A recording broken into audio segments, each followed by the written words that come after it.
High, আমি অভিনেত্রী মেঘনা হালদার। আমি আসছি আগামী 9 ফেব্রুয়ারি 2026 বাসদা মেলা মণ্ডল সেবায়িত কমিটির আয়োজিত অনুষ্ঠানে। ধন্যবাদ জানাই আয়োজক কমিটির সকল সদস্যকে ও বিশেষভাবে ধন্যবাদ জানাই সভাপতি অরুণ মণ্ডল ও সম্পাদক অঞ্জন মণ্ডল, তপন মণ্ডল, জন্মেজয় মণ্ডল, রতন মণ্ডল, অনুপ মণ্ডল, সমীর মণ্ডল, লক্ষ্মীকান্ত মণ্ডল, বুদ্ধদেব মণ্ডল মহাশয়কে। আমি আসছি, আপনারাও আসবেন, খুব মজা হবে, খুব আনন্দ হবে। Thank you so much.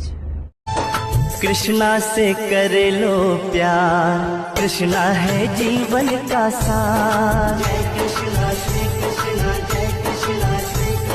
Krishna से कर लो प्यार, कृष्णा है जीवन का सार।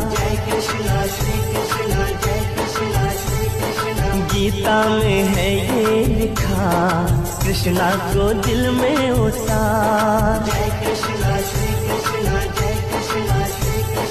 कृष्णा के बिन कुछ नहीं, कृष्णा है सांसों का तार।